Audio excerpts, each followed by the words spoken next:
नमस्कार, स्वागत है आपका इंडिया वॉइस पर। मैं हूं आपके साथ स्वीटी दीक्षित। बुलेटिन की शुरुआत करेंगे हम जानकारी के साथ। भारत छोड़ो आंदोलन को लेकर पीएम मोदी ने ट्वीट किया है। भारत छोड़ो आंदोलन में शामिल लोगों को श्रद्धांजलि। पीएम ने ट्वीट करके कहा है, आज देश एक आवाज में कह रहा है, भ्रष्टाचार छोड़ो देश कह रहा है, वंशवाद भारत छोड़ो देश कह रहा है, तुष्टीकरण भारत छोड़ो। बीजेपी ने एक पीएम मोदी का वीडियो भी शेयर किया है और ऐसे में पीएम मोदी ने ट्वीट करके कहा है कि आंदोलन को लेकर पीएम मोदी ने ट्वीट किया है। आंदोलन में शामिल लोगों को पीएम मोदी ने श्रद्धांजलि अर्पित की है। उन्होंने साफ तौर पर ट्वीट करके कहा है कि आज देश एक आवाज में कह रहा है कि भारत छोड़ो, वंशवाद छोड़ो, तुष्टीकरण भारत छोड़ो। तो पीएम मोदी ने ट्वीट करके बता दें कि विपक्ष पर निशाना साधा है और पीएम मोदी की तरफ से ये वीडियो भी जारी किया गया है। बीजेपी के ट्विटर हैंडल से ये वीडियो जारी किया गया है। देश कह रहा है वंशवाद भारत छोड़ो, पीएम मोदी ने ट्वीट किया है। देश कह रहा है तुष्टीकरण भारत छोड़ो। तो अहम जानकारी आप तक पहुंचा रहे हैं, जहां एक बार फिर से विपक्ष पर हमला बोला है देश के मुखिया ने। उन्होंने कहा है कि बीजेपी साफ तौर पे अब एक साथ एनडीए को लेते हुए नजर आ रही है।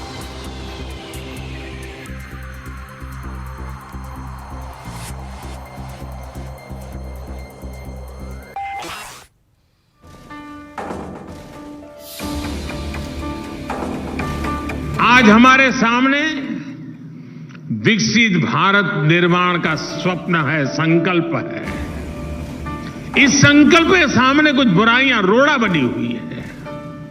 इसलिए आज भारत एक सूर में इन बुराइयों को कह रहा है, quit India. Corruption, quit India, यानी भ्रष्टाचार, इंडिया छोड़ो। डायनेस्टी, क्विट इंडिया, यानी परिवारवाद, इंडिया छोड़ो। अपीजमेंट, क्विट इंडिया, यानी तुष्टीकरण, इंडिया छोड़ो।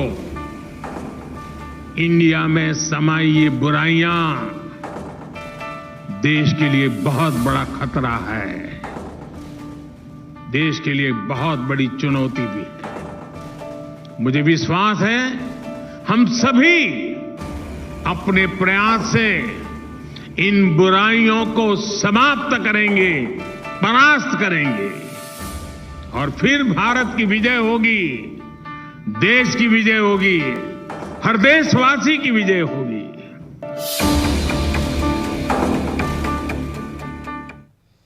चलिए खबरों में आगे बढ़ेंगे। अहम जानकारी आ रही है, जहां सांसद बृजभूषण सिंह पर यौन शोषण का मामला है, जिसको लेकर बृजभूषण के खिलाफ आरोप तय करने पर आज सुनवाई होनी है।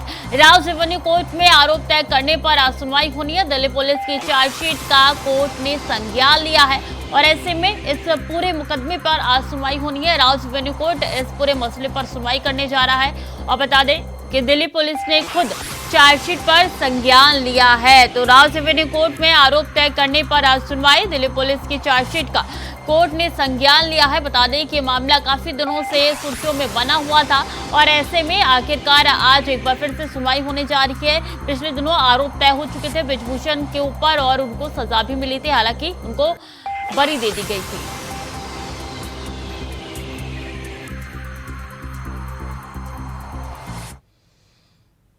और इलाहाबाद हाईकोर्ट से जुड़ी बड़ी खबर आ रही है। प्रदेश में जातिगत जनगणना को लेकर याचिका दायर की गई है। जनगणना की मांग को लेकर हाईकोर्ट में याचिका दाखिल। कोर्ट ने सुनवाई करते हुए राज्य सरकार से मांगा है जवाब। 4 सप्ताह के अंदर राज्य सरकार को देना होगा जवाब। तो अहम जानकारी, प्रदेश में जातिगत जनगणना को लेकर याचिका दायर हो चुकी है। जनगणना की मांग को लेकर हाईकोर्ट में दाखिल हुई है याचिका। कोर्ट ने सुनवाई करते हुए राज्य सरकार से जवाब मांगा है और 4 हफ्ते के भीतर राज्य सरकार को ये जवाब देना भी होगा। तो अहम जानकारी आप तक पहुंचा रहे हैं। जातिगत जनगणना की मांग अब लगातार उठती हुई नजर आ रही है और इसको लेकर अब मामला जो है वो कोर्ट तक भी पहुंच चुका है। तो कोर्ट में जातिगत जनगणना मामले में जवाब देना होगा राज्य सरकार को 4 हफ्ते के भीतर।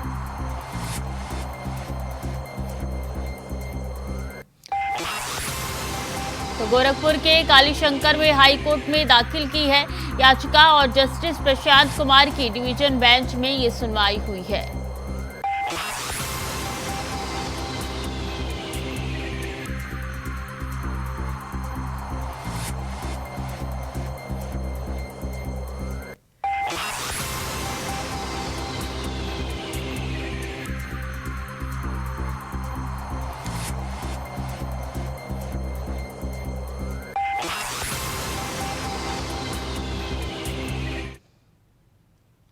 और पहाड़ों पर हो रही मूसलाधार बारिश ने हर तरफ तबाही मचा रखी है, जहां गंगा और कोटावाली नदी का जलस्तर बढ़ गया है। आपको बता दें कि यूपी उत्तराखंड बॉर्डर हरिद्वार जाने वाले रास्ते पुलिस ने बड़े वाहनों के लिए बंद कर दिए हैं, तो वहीं पानी की वजह से मालन नदी का रपटा बीच से टूट गया है, जिसकी वजह से आवागमन पूरी तरीके से बंद हो गई है। साथ ही मालन नदी में एक शख्स की डूबने से मौत हो गई है। कांवड़ यात्रियों के छोटे वाहनों को पुल के ऊपर से गुजारा जा रहा है, जबकि बड़े वाहन दूसरे रास्ते से होकर जाने को मजबूर है।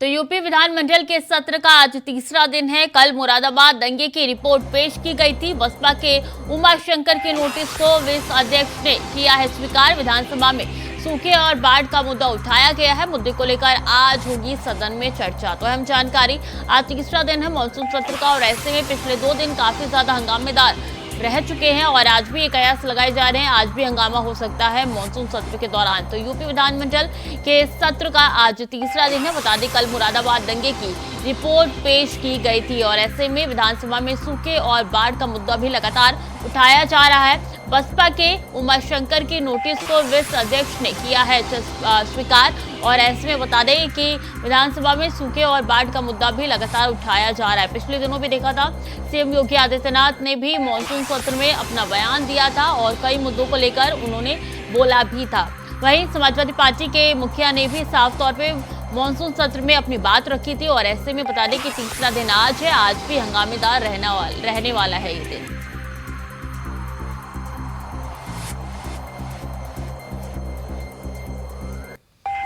तो कल मुरादाबाद दंगे की रिपोर्ट पेश की गई थी और ऐसे में आज तीसरा दिन मॉनसून सत्र का है। बता दें कि ज्ञानवापी परिसर में एएसआई सर्वे का आज 7वां दिन है। एएसआई टीम ने कल श्रृंगार गौरी द्वार पर किया था सर्वे। टीम ने वहां के अवशेषों का किया था सर्वे। मध्य गुंबद के बाएं हिस्से में टीम ने किया था सर्वे। बता दें ज्ञानवापी के संपूर्ण परिसर 3 भागों में बांट दिए गए हैं। एएसआई टीम सभी बिंदुओं की बारीकी से जांच कर रही है।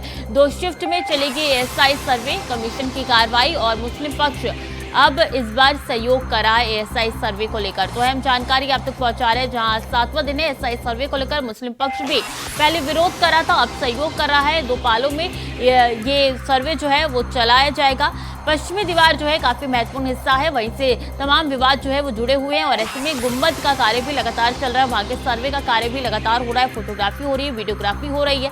7वें दिन भी कार्रवाई लगातार जारी है। 3 भागों में अब संपूर्ण परिसर को, जो ज्ञानवापी का परिसर है, उसको बांट दिया गया है। एसआई टीम सभी बिंदुओं की बारीकी से जांच करी है। चूंकि कोर्ट की तरफ से ये निर्देश है कि कोई भी खुदाई या कोई भी तोड़फोड़ नहीं की जाएगी, तो उसको भी ध्यान में रखते हुए आज 7वें दिन भी लगातार कार्रवाई जारी है। 2 शिफ्ट में चलेगी एसआई सर्वे कमीशन की कार्रवाई।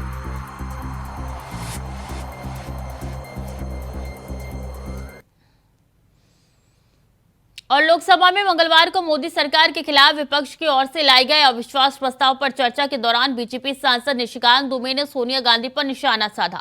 उन्होंने कहा कि सोनिया जी के सिर्फ 2 उद्देश्य है, पहला अपने बेटे को सेट करना, दूसरा दामाद को भेंट करना। प्रधानमंत्री महोदय ने एक मौन व्रत लिया कि सदन में ना लोकसभा में कुछ बोलेंगे ना राज्यसभा में कुछ बोलेंगे, और इसीलिए अध्यक्ष महोदय ये नौबत आनी पड़ी कि हम अविश्वास प्रस्ताव के द्वारा प्रधानमंत्री मोदी जी का मौन व्रत हम तोड़ना चाहते हैं। लेकिन ये अविश्वास प्रस्ताव आया सर, लेकिन ये अविश्वास प्रस्ताव आया। अविश्वास प्रस्ताव किस लिए आया? यहां सोनिया जी बैठी हुई हैं। सोनिया जी का मैं बड़ा सम्मान करता हूं सर। सोनिया जी, मुझे जो लगता है कि उनके पार्टी की उनकी 2 मनस्थिति है। वो एक हिंदू सभ्यता संस्कृति में बिलीव कर रही हैं, इसीलिए अलौकिका पंडिता की तरह जो पूरा किताब में लिखा हुआ है कि क्या क्या करना चाहिए एक भारतीय नारी को, उसका पूरा का पूरा पिक्चर सोनिया जी देती है। उनको 2 काम करना है। बेटे को सेट करना है और दामाद को भेंट करना है। वहीं मणिपुर की हिंसा पर भी सदन में जमकर बयानबाजी देखने को मिली। सदन में बोले किरण रिजिजू, मोदी के नेतृत्व में देश अच्छा काम कर रहा है, कोई विदेशी ताकतें हस्तक्षेप नहीं कर सकती है। चले गए हैं कि विदेश के ताकतें भारत को बताते हैं कि क्या करना है क्या नहीं करना है। ये नया युग है, न्यू इंडिया है। मोदी जी के नेतृत्व में पूरा देश अपना रास्ता, अपना भविष्य खुद तय करेगा। कोई विदेशी ताकत हमारा देश का जो इंटरनल अफेयर्स में हस्तक्षेप नहीं कर सकते हैं। Sir, honourable prime minister said, हमेशा उन्होंने कहा है कि वासुदेव कुटुंबकम, पूरा विश्व मेरा परिवार है सर। सो क्या मणिपुर हमारा परिवार नहीं है सर? क्या हमारे देश का अंग नहीं है सर? तो यह स्टेप मदरली ट्रीटमेंट मणिपुर को क्यों दिया जा रहा है सर? सर, बीजेपी की जो नीति है सर, वो नफरत की राजनीति करते हैं सर, वो वोट की राजनीति करते हैं सर, और बीजेपी पूरी तरह से इसके लिए जिम्मेदार। और यूपी में विधानसभा का मॉनसून सत्र चल रहा है। सदन की कार्रवाई का दूसरा दिन चल रहा है। सदन में नेता प्रतिपक्ष अखिलेश यादव सवाल पूछने के लिए खड़े हुए। सवाल था रोजगार को लेकर, जवाब देने के लिए योगी आदित्यनाथ खड़े हुए। मुद्दा था बेरोजगारी का, और फिर जिस अंदाज में सीएम योगी ने जवाब दिया, उसने विपक्ष में बैठी सपा को असहज कर दिया। ये रिपोर्ट देखिए। बहुत अच्छा लगा कि नेता विरोधी दल को अब जनसंख्या की चिंता होने लग गई। अध्यक्ष होते और सवाल ये अच्छी है बात कि अगर मुख्यमंत्री जी 86 में को बताना चाहें तो फिर बता दो 86 में 56 को नियंत्रित करने के लिए ही हम लोग समान कानून की बात करना चाहते हैं। क्या बात है, क्या तो अखिलेश का सवाल, योगी का जवाब, ये रहा सदन में योगी वर्सेस अखिलेश की जुबानी जंग। कि आपको जनसंख्या की चिंता हो रही है, मुझे इसमें अच्छा लगा कि इसको कैसे कंट्रोल किया जाए। मैं यद्यपि पहले भी सोच रहा था कि चलिए समाजवादियों में कुछ तो प्रोग्रेस हुई है, और प्रोग्रेस देखिए अच्छा है, प्रगति के बारे में सोचना चाहिए। ये 5 नंबर के प्रश्न में भी माननीय बेसिक शिक्षा मंत्री से प्रश्न पूछा जा रहा था, एक प्रदेश एक कोर्स एक मूल्य, यानी एक देश एक कानून, ये भी जोड़ देते तो और अच्छा होता।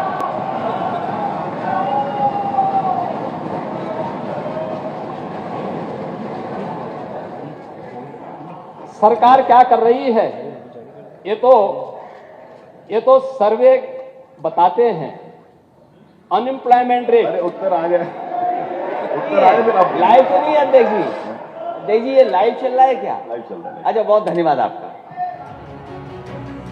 सदन की कार्यवाही का दूसरा दिन था। सदन में नेता प्रतिपक्ष अखिलेश यादव ने योगी सरकार को घेरने का प्रयास किया और मुद्दा बेरोजगारी का था। सीधा सीएम योगी से सवाल था। अखिलेश यादव ने पूछ लिया कि बताएं सीएम साहब, राज्य में बेरोजगारी की दर तो वो बताते हैं, पर रोजगार कितने दिए, इस पर कभी बात नहीं करते। सवाल बड़ा था, ऐसे में जवाब देने के लिए सीएम सदन में खुद खड़े हुए और फिर सीएम ने बोलना शुरू किया, और फिर जिस लय में बोले, अब वो भी देखिए। सरकार क्या कर रही है, ये तो सर्वे बताते हैं। अनएम्प्लॉयमेंट रेट, उत्तर आ गया, लाइव तो नहीं है अध्यक्ष जी, ये लाइव चल रहा है क्या? लाइव चल रहा है। अच्छा, बहुत धन्यवाद आपका।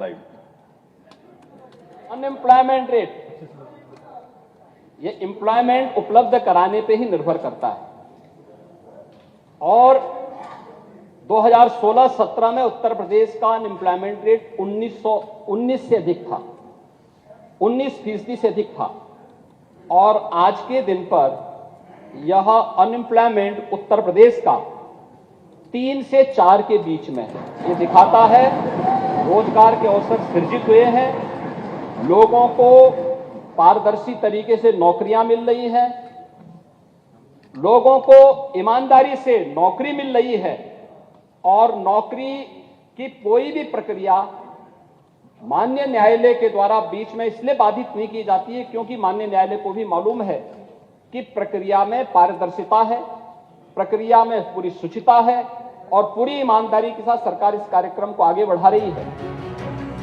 पहले दिन सदन में जमकर संग्राम हुआ, तख्तियां थी, नारे थे और सीधा सीएम योगी से सवाल था।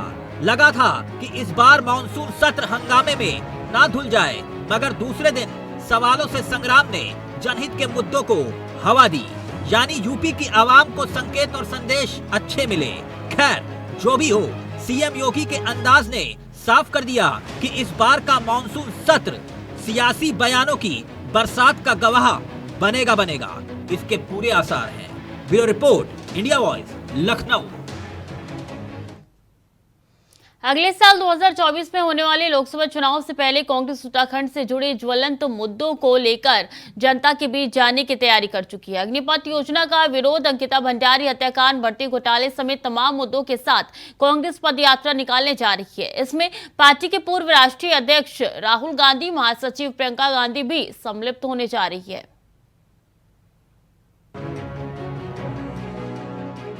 सितंबर में कांग्रेस की तरफ से कई मुद्दों को लेकर प्रदेश में पदयात्रा निकालने की तैयारी की जा रही है, जिसको लेकर सोमवार को देहरादून कांग्रेस मुख्यालय में कांग्रेस के सभी वरिष्ठ नेताओं की बैठक हुई, जिसमें पदयात्रा की रूपरेखा और रणनीति बनाई गई। कांग्रेस की ये पदयात्रा प्रदेश के लगभग सभी विधानसभा सीटों से होकर गुजरेगी और जनता से संवाद के जरिए अपनी बात जनता के बीच पहुंचाने का काम करेगी।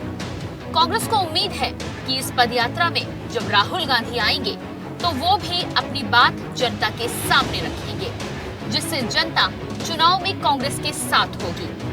कांग्रेस अपने इस यात्रा के जरिए 5 बड़े मुद्दों को उठाने का काम करेगी, जो प्रदेश की सियासत को गरमाने और विरोधी दलों को भी चिंता में डालने का काम करेंगे। अंकिता भंडारी हत्याकांड, अग्निवीर, भर्ती घोटाला, जोशीमठ आपका, केदारनाथ के ज्वलंत मुद्दों को इस यात्रा के जरिए कांग्रेस जोर शोर से उठाने की कोशिश करेगी। यात्रा से पहले ही कांग्रेस के नेता कानून व्यवस्था को लेकर सरकार पर हमलावर हैं।